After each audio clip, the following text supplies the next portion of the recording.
할렐루야.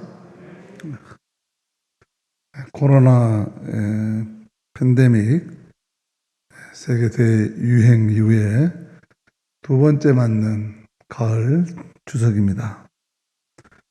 여전히 코로나로 지치고 힘든 시간들이 계속되고 있지만 보름달을 바라보면서 나누는 가족 간의 사랑으로 위로와 충전의 명절이 되시기를 축복합니다.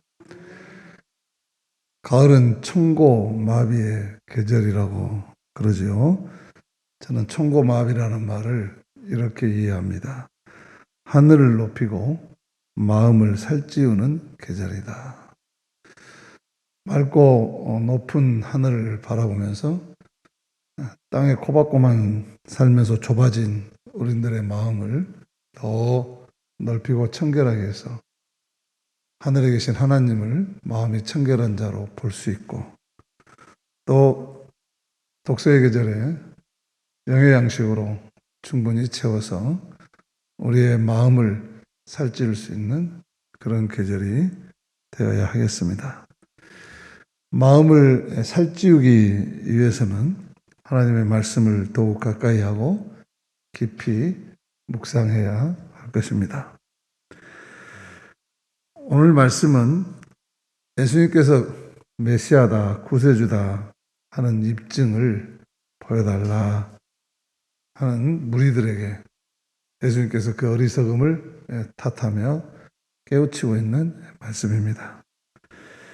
당시 종교 기득권자들을 중심으로 새로운 세상, 하나님의 나라가 열리는 것을 싫어하던 바리새인 사람들이 예수님께서 메시아 사역을 하시는 것을 못마땅하게 생각했습니다. 예수님께서 만약에 메시아라면, 예수님께서 구세주라면 큰일 났다는 것이죠. 자기들의 종교 장사가 망하게 됐다는 것입니다. 자기들의 기득권은 박탈, 빼앗기게 된다는 위기의식이 있었던 것이죠. 그래서 예수님을 못마땅해 하던 사람들이 자꾸 예수님의 그 유대한 하나님 나라 사역을 보면서도 부정적인 시각으로 자꾸 시비를 걸고 자꾸 배척을 하려고 했던 것이죠.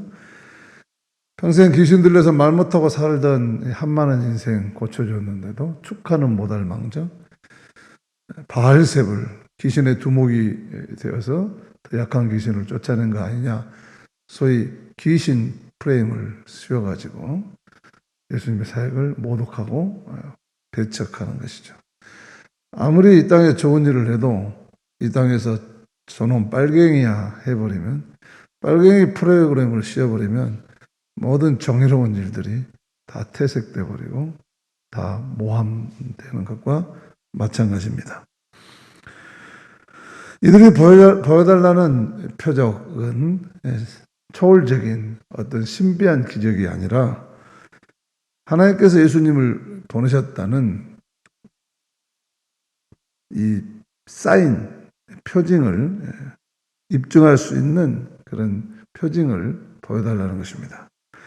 곧 예수님께서 하나님께서 친히 세상에 보내신 구세주를 입증할 수 있는 소위 천국 신분증 같은 것을 보여달라는 말입니다. 이들의 속내는 메시아가 아니다, 아니 예수님은 메시아가 되면 안 된다 라고 부정할 증거를 찾고 싶었던 것입니다. 요즘 대선 전국에 저 사람이 대통령 되면 안 된다 하고 온갖 프레임을 씌워가지고 공격들 하니라고 야단 법석들이죠.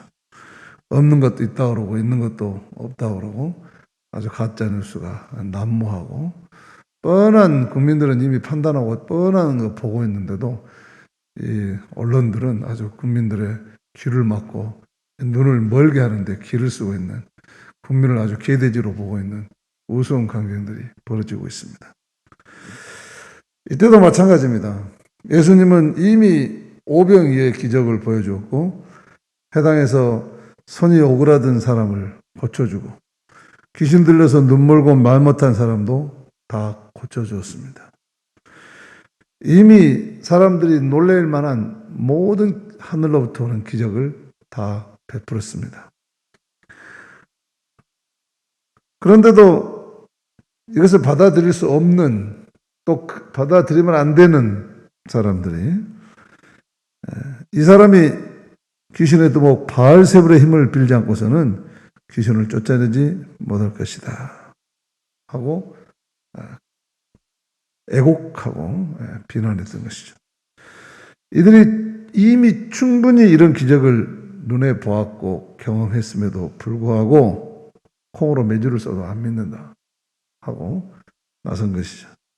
이들은 하나님의 나라를 바라볼, 하나님의 나라를 받아들일 마음도 없고 그것을 인정하고 바라볼 눈도 없었던 것이죠.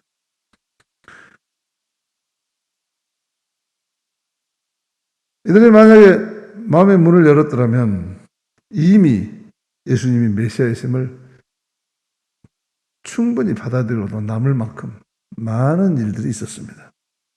그러나 이들은 처음부터 그러고 싶은 마음이 없었던 것이죠. 생쥐 한 마리가 있었습니다. 고양이 앞에서 벌벌벌 떱니다. 무서워서 못 살겠다고 하나님 앞에 하소연했습니다. 차라리 고양이가 되게 해달라는 겁니다. 그래서 고양이가 되게 해줬습니다. 고양이가 된 생쥐는 고양이가 돼서도 벌벌 떱니다.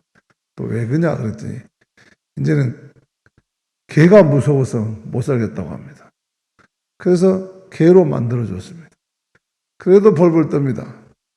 아니 이제 또 왜 그러냐, 호랑이가 무서워서 못 살겠다고 합니다. 그래서 하나님께서 네 마음이 생쥐라면 아무리 바꿔줘봐야 소용이 없겠다. 차라리 생쥐가 낫겠다 하면서 도로 생쥐로 만들어줬다는 그런 우화가 있습니다. 생쥐가 몇 번이나 둔갑을 해도 그 마음이 변하지 않으면 소용이 없듯이 인간도 환경이 바뀌고 여건이 바뀌고 소득이 바뀌고 신분이 바뀌고 그래도 그 사람의 마음이 변하지 않으면 아무 소용이 없다고 하는 그런 이야기죠. 오늘 예수님을 찾아온 이 서기관들과 바리새인들의 마음이 그랬다는 겁니다. 그렇기 때문에 설령 예수님께서 아무리 신비한 것을 보여줬다 하더라도 이들은 수긍하지 않았을 것입니다. 그래서 예수님은 이들에게 악하고 음란한 세대가 표적을 구하나 선지자 요나의 표적밖에는 보여줄 것이 없다, 그렇게 말씀하고 계십니다. 여기서 악하다는 말은 하나님을 등진다는 말이고 음란하다는 말은 성적인 타락이 아니라 우상숭배에 빠진 영적인 타락을 말합니다. 서기관들과 바리새인들은 이미 하나님을 섬긴다면서도 실제로는 자기들의 욕망과 자기들의 이해관계, 자기들의 기득권을 섬기는 영적 우상에 빠져버렸다 하는 것이죠. 이들의 우상은 자기 자신의 욕심이었습니다. 기득권을 지키려는 야망이었습니다. 하나님의 이름으로 자신들의 욕심만을 지키려는 사람들입니다. 비록 하나님을 믿는다고 하지만 사람들 앞에서는 물론이고 하나님 앞에서조차 여전히 자기 이익 추구하고 자기 편한 것만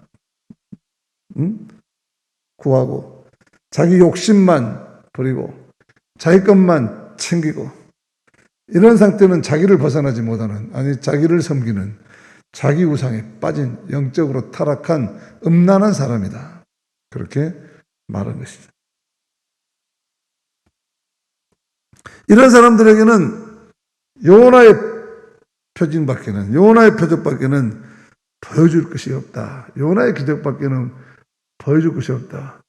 너희들에게는 요나의 기적밖에는 보여줄 것이 없다. 오늘 이 요나의 기적이 뭔가를 우리가 알아야 되겠죠. 먼저 30절 말씀입니다. 같이 읽습니다. 요나가 니느웨 사람들에게 표적이 된 것 같이 인자도 이 세대에 그러하니라. 요나가 물고기 뱃속에서 사흘을 지냈지만 죽지 않고 다시 살아나서 다시 부활해서 니느웨로 가서 복음을 전했어. 요나가 니느웨에 가서 복음을 전했을 때 니느웨 백성들은 모두가 왕까지 회개했습니다. 회개의 역사가 일어났습니다. 이렇게 요나가 부활해서 복음을 전해서 회개의 역사가 일어났듯이 예수님께서도 십자가에 달려 죽으시고 무덤에 사흘 동안 있다가 다시 부활하셨어요. 죄악의 백성들에게 회개의 복음을 전하시고 영생의 길로 인도하시고 하나님의 자녀로 삼아 주실 거라는 겁니다. 그러니까 예수님께서 보여주려고 하는 것은 이 바로 요나의 표적과 같이 부활해서 회개시켜서 하나님의 백성이 되게 하는 거, 이거 외에는 보일 것이 없다. 다시 말해서 내가 십자가의 죽음과 부활의 표적, 십자가와 부활을 통한 가장 선하고 착한 하나님의 아들을 십자가에 못 박아버렸던 죄악과 그 사망 권세를 다 이기시고 용서하시고 부활하셔서 참 하나님의 백성을 모으시는 그 놀라운 자기 변화, 놀라운 그 자기 변화의 기적밖에는 다른 것을 보여줄 수가 없다. 다른 것 다 기적을 아무리 베풀어도 그런 예수 그리스도의 복음에서 변화되는 자기 변화의 기적을 겪지 않으면 다 자신들의 욕망으로 해서 너희들처럼 메시아가 와도 구세주가 와도 거절해버리는 심판받을 백성이 될 것이다. 그런 이야기죠. 이럴 때는 이해가 되시면 아멘하고 모르고 쓰면 아멘 안 해도 돼요. 모르고 쓰면 더 깊이 새겨 들으셔야 돼요. 결국 쉬운 이야기는 아니죠. 예수님께서 우리의 죄를 대속하시기 위해서 십자가에 달려 죽으시고 영원한 생명을 주시기 위해서 부활하신 것입니다. 이것이 예수님께서 메시아요 구세주라는 유일한 표적이었던 것입니다. 예수님은 이 방법으로 세상을 구원하시기 원하셨지 천군천사 동원해가지고 막 천재이변이나 무슨 초자연적인 기적을 통해서 세상을 바꾸려고 하지 않았습니다. 한 영혼을 회개시켜서 한 사람의 변화를, 요나의 기적과 같은 변화를 통해서 바로 메시아를 받아들이지 못하고 있는, 기적만 바라고 있는 강팍한 너희들에게 보여줄 것은 사람 변하는 것밖에 보여줄 것 없다. 그렇게 말한 것이죠. 그런데 니느웨 사람들은 요나의 복음을 듣고 회개했습니다. 그런데 지금 예수님의 복음을 듣는 유대인들은 회개하지 않고 있다고 하는 것입니다. 그래서 예수님께서 다시 말씀하시죠. 32절 말씀입니다. 같이 읽습니다. 심판 때 니느웨 사람들이 일어나 이 세대 사람들을 정죄하리니 이는 그들이 요나의 전도를 듣고 회개하였음이거니와 요나보다 더 큰 이가 여기 있느니라. 요나의 설교를 듣고도 니느웨 사람들은 회개했는데 그보다 더 큰 예수님이 왔는데도 너희들은 회개하지 않는다 하고 책망하시죠. 또 말씀하십니다. 31절 말씀입니다. 심판 때에 남방 여왕이 일어나 이 세대 사람들을 정죄하리니 이는 그가 솔로몬의 지혜로운 말을 들으려고 땅끝에서 왔음이거니와 솔로몬보다 더 큰 이가 여기 있으며, 여기서 이 남방 여왕은 구약시대 솔로몬 왕을 찾아왔던 스바의 여왕을 말하는데, 이 스바는 지금의 에티오피아입니다. 이 에티오피아 여왕이 이스라엘까지 하나님의 지혜가 있다는 그 하나님의 지혜, 하나님의 말씀을 사모해서 솔로몬 왕을 찾아왔어요. 그런데 지금 이 왕보다 더 큰 만왕의 왕이신 예수님께서 친히 오셔서 진리 말씀을 전하고 있는데 이들은 받아들이지 못한다는 거예요. 그래서 너희들은 마침내 옛날 그 사람들의 기준에 보면 너희들은 그 사람들이 와서 너희들을 심판할 것이다. 이들은 이방인들이에요. 다 이방인들. 먼저 믿는다고 하는 너희들이 제대로 못 믿으니까, 제대로 새로운 세상을 못 받아들이니까, 제대로 자기 회개와 자기 개혁과 자기 변화를 추구하지 못하니까 이방인들이 너희들을 심판할 것이다. 그렇게 말하는 것이죠. 예수님은 마음의 문을 닫고 불신앙으로 일관하면서 자기 욕심만 추구하는 서기관과 바리새인들을 향해서 요나의 전도를 듣고 회개한 니느웨 사람들, 솔로몬의 지혜를 듣고 믿은 스바 여왕이 오히려 너희들을 심판할 것이다. 그렇게 경고하시죠. 이들은 이방인들이었지만 하나님의 말씀을 경청할 준비가 되어 있었고, 나아가서 그 말씀이 떨어지자 회개하는 음성을 듣고 하나님의 말씀 복음이 전파되자 그들의 삶을 적극적으로 회개하고 적극적인 변화를 추구했던 것입니다. 이것이 하나님 나라의 진정한 기적이다. 예수 그리스도의 복음을 통해서 일어나야 할 진정한 기적은 바로 이런 인간의 변화다 라고 예수님이 말씀하셔요.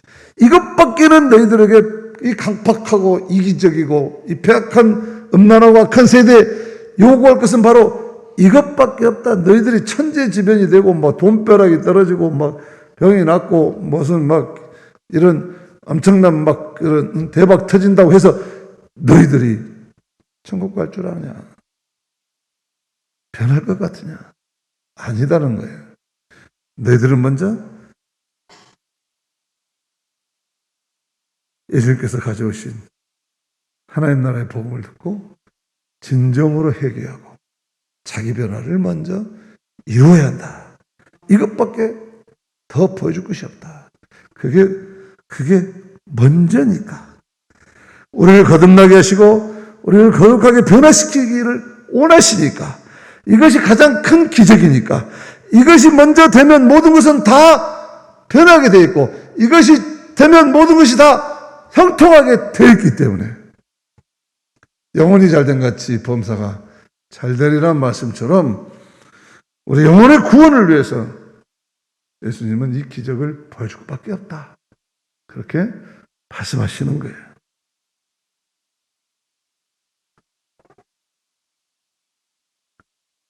이 니느웨 사람들은요, 40일이 지나면 니느웨가 잿더미가 될 것이니 회개하고 하나님께 돌아오라는 이 요나의 음성을 듣고 곧바로 회개했습니다. 지 고아를 막론하고 굵은 베옷을 입고 죄를 뒤집어 쓰고 회개했다고 성경은 전하죠. 대대적인 민족 회개 운동이 일어났습니다. 그 소문이 왕의 귀에 들어갔는데 왕이 무슨 근본도 모르는 뜨내기 말을 듣고 왜 이 야단들이냐 하고 화를 내지 않고 그 말을 듣자마자 자기 자신도 베옷을 입고 죄를 뒤집어 쓰고 금식하며 회개하면서 온 백성들뿐만 아니라 짐승들까지도 이렇게 하라고 명령했습니다. 사태가 이렇게 돌아가니까 하나님께서는 재앙을 내려서 심판하려던 마음을 거두시고 그 백성을 구원하셨습니다. 구원의 기적이 일어났던 것이 요나의 기적이었습니다. 지금도 이 서기관과 바리새인들처럼 자기 욕심을 채우기 위해서 표적을 보여달라는 사람들이 많죠. 교회 안팎에 많이 있습니다. 예수 믿어서 대박 난다면 당장이라도 믿겠다고 말하는 사람들. 예수 믿고 복 받는다면 당장이라도 믿고 교회 나가서 열심히 봉사하겠다는 사람들. 예수 믿고 신세 좋아진다면, 형편 나아진다면 못 믿을 이유가 어디 있느냐? 예수 믿고 기적이 일어난다면 모든 것을 다 하셨다고 하는 이런 신앙이 교회 안팎에 있죠.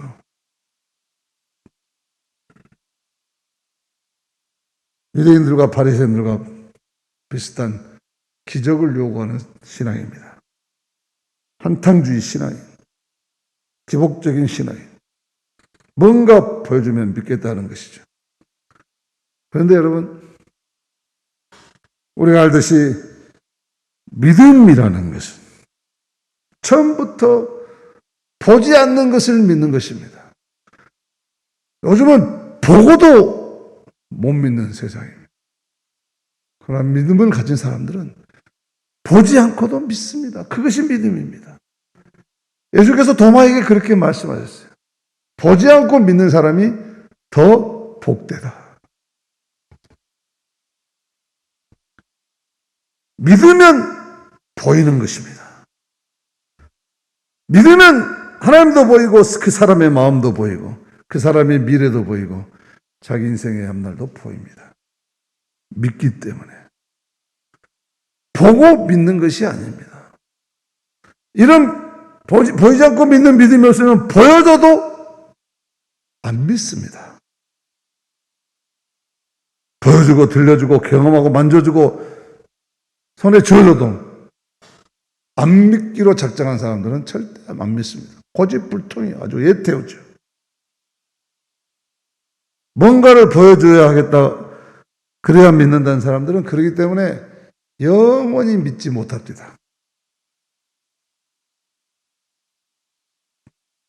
보여달라고 한 거 보여주면요. 이건 내가 보여달라는 거 아니었는데. 그리고 또 빠져나갑니다.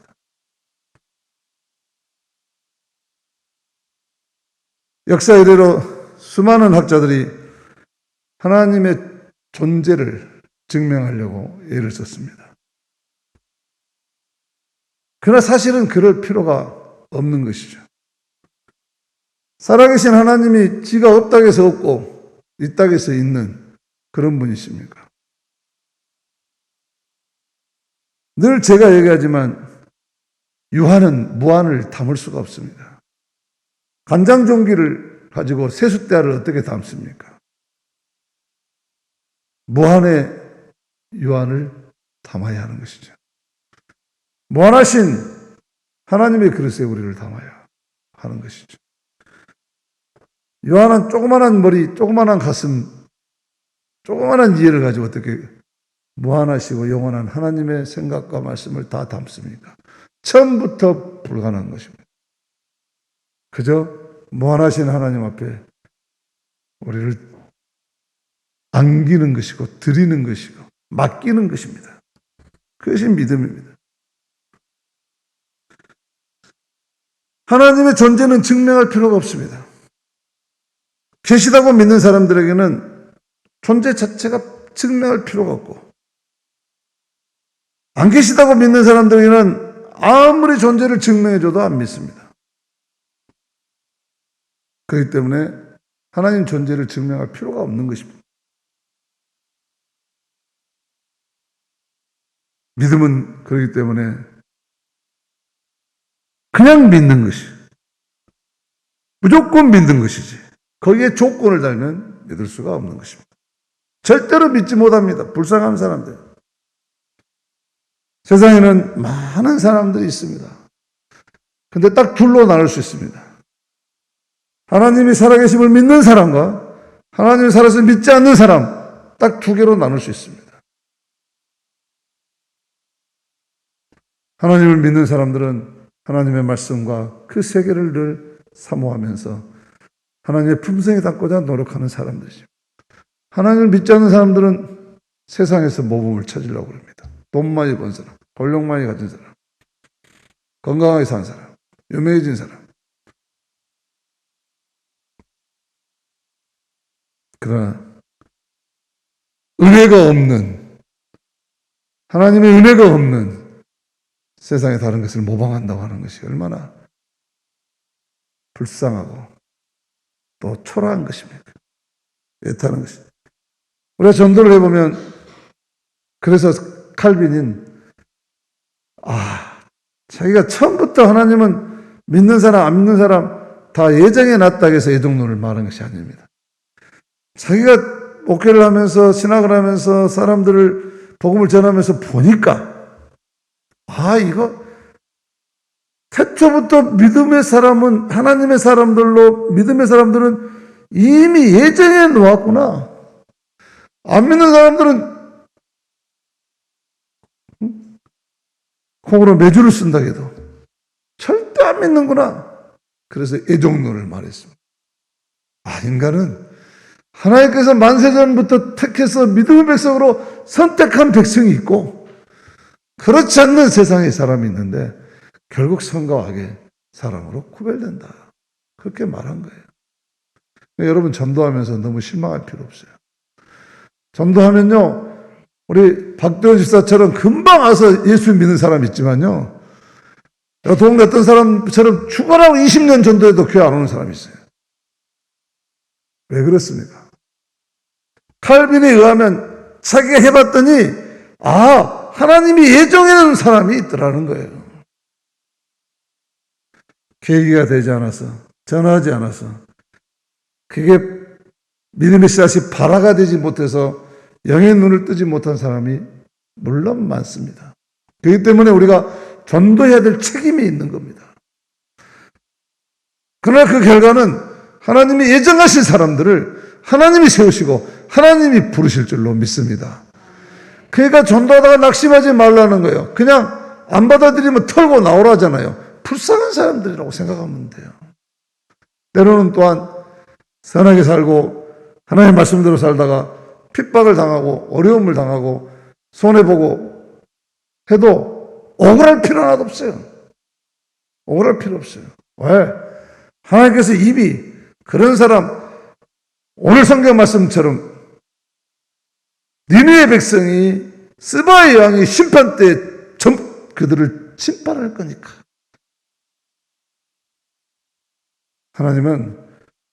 우리는 그렇기 때문에 살아계신 하나님의 역사를 믿고 우리 할 일만 하면 되는 거예요. 하늘의 상이 하늘에 쌓는 것이 넘치고 하나님의 때가 이를 때 하늘의 것으로 채워주실 줄로 믿습니다. 이게 가장 믿음의 원리예요. 가장 믿음의 원리예요. 지금 예수님께서 유대인과 바리새인들에게 책망하시는 거.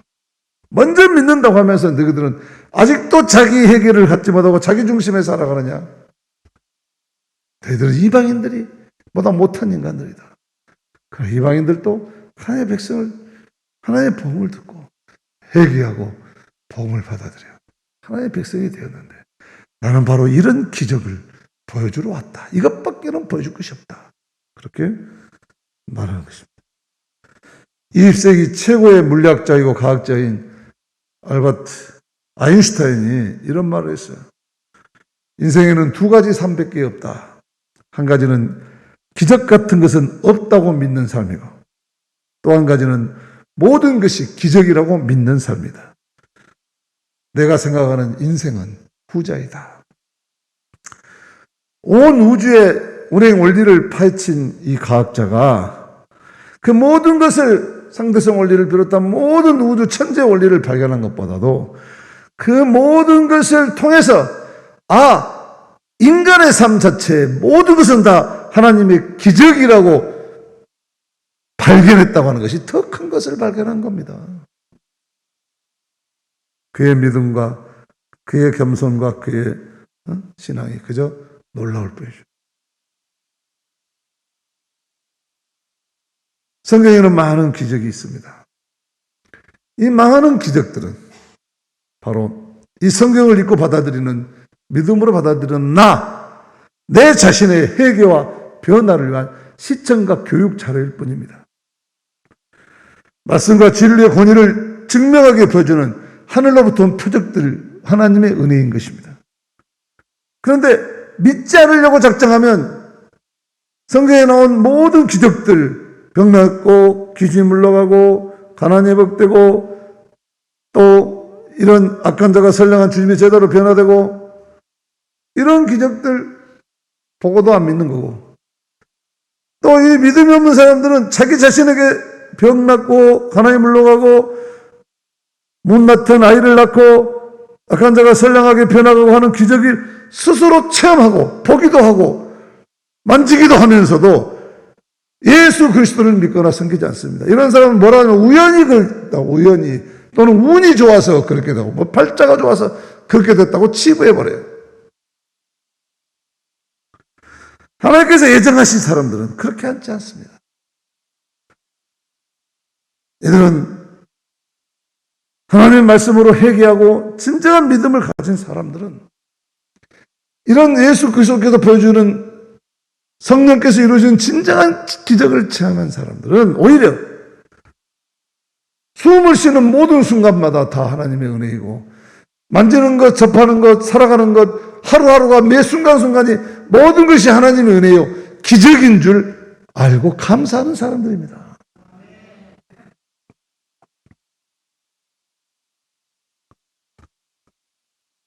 당신 옆에 이런 사람 있습니까? 하는 작자 미상의 글이 있습니다. 오늘 말씀과 어울려서 제가 소개합니다. 이렇습니다. 삶이 너무나 고달파 모든 것을 포기하려 해도 딱 한 사람, 나를 지켜보는 그 사람의 시선이 있기에 다시 일어나 내일을 향해 바로 섭니다.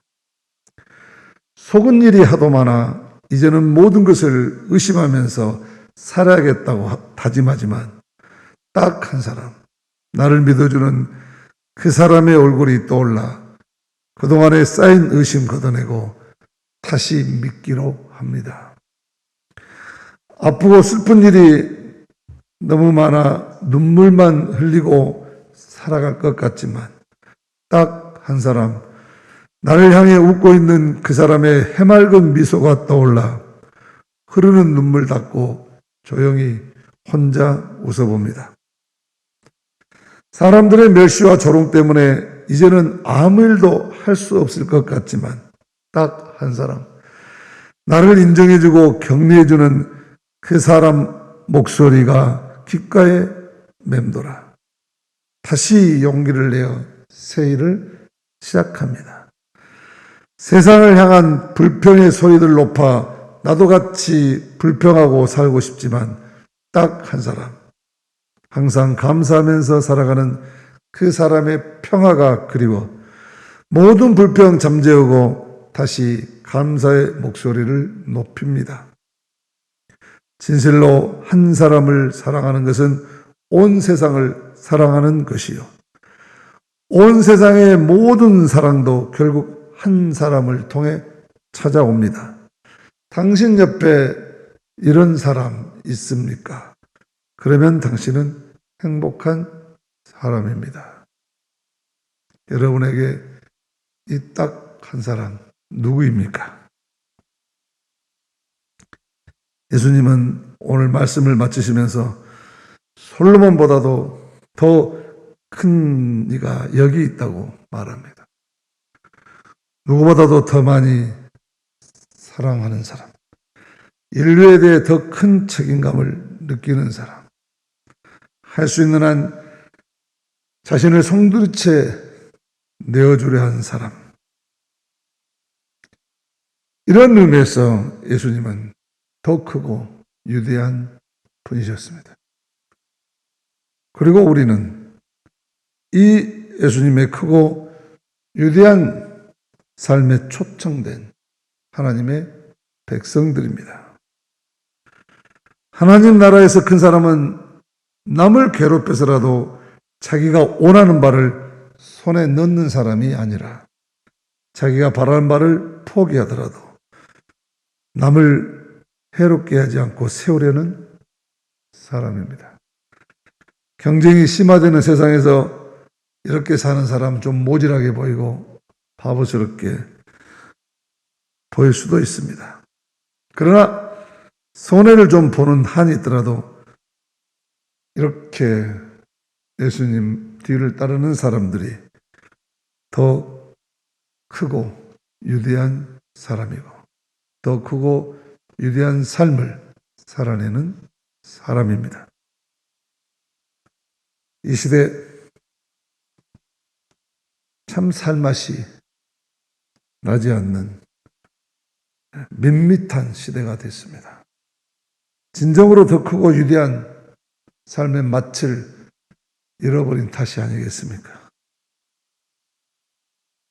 요나보다도 솔로몬보다도 더 크신 예수님을 따르는 우리가 그렇기 때문에 이제 그 정신의 유대함, 삶의 숭고함을 우리가 드러내야 하지 않겠습니까?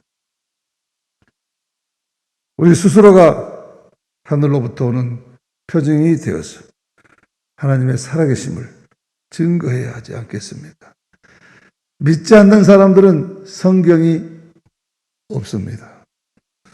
믿지 않는 사람들은 먼저 믿는 우리들을 통해서 성경을 보고 싶어 합니다. 먼저 믿는 우리가 하나님의 말씀을 삶으로 번역해내는 것을 보면서 믿지 않는 사람들은 성경의 진가를 알게 되는 것입니다. 우리가 먼저 하늘로부터 오는 말씀의 삶의 표징이 되어질 때 믿지 않는 사람들은 이 요나의 기적, 자기 변화의 기적을 보고 자기들도 동참할 마음을 갖게 될 것입니다. 주님 사랑 안에서 우리들의 영혼이, 우리들의 삶이, 우리들의 마음이 점점 더 크고 위대해져가는 기적이 일어나기를 주님의 이름으로 축복합니다.